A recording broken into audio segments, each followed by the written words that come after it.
Traditionally, horses were shod with one clip in front, two clips behind. The point of wear on a horse's shoe is at the toe. So because the toe would wear out the quickest, the clip was there to stop the shoe pushing back under the foot. When I first came into the industry, we used to have to hand make everything. And that was from scratch. There was tools as well as shoes. Everything was handmade by us. Now, of course, manufacturing started to take over, and as the demand got greater, the shoes started to improve. Farriers got involved in design process and what they were required for. So, a whole plethora of machine-made shoes came onto the market, and that kind of improved things. They've really stayed fairly stagnant even to today, where we've still got shoes more or less of the same design with a few variations.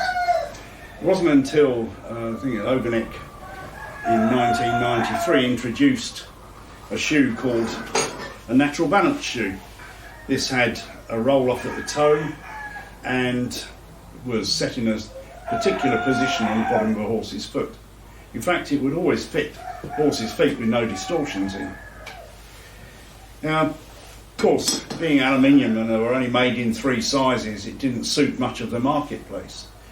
But it started to get some recognition, and the Mark I natural balance shoe came out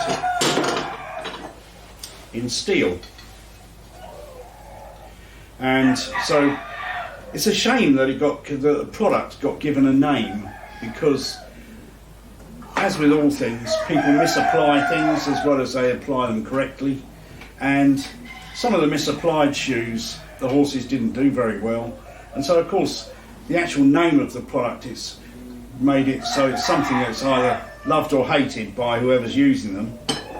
And also, just putting them on the front end of a horse is timing the front end to lead quicker than the back end, and so a hind natural balance shoe was developed as well.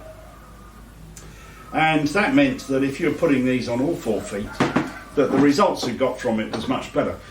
What I unfortunately see is horses that are shod with an early breakover shoe on the front feet and a traditional style of shoe on the back feet. So the 2 halves of the horse aren't operating at the same speed. Of course, we realised that in that development that rolling off across the toe was an important feature, and they said it's a point of breakover.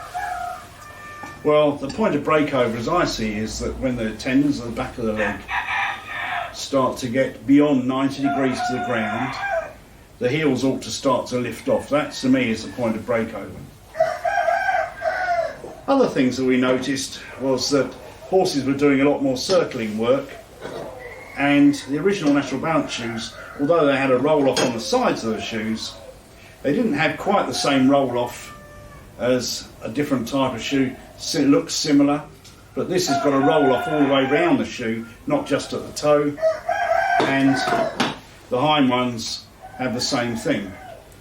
And what we now realise is that an awful lot of the lamenesses we get in the lower parts of horses' limbs are because they have the inability to turn, because the outer edge of the hoof wall, or the outer edge in an unshod horse, or the outer edge of the hoof wall in a shod horse is holding the foot on the ground too long, and as the horse tries to turn, eventually what it has to do is weight will overcome it and have to rip their foot off the ground, which has an effect on their joints.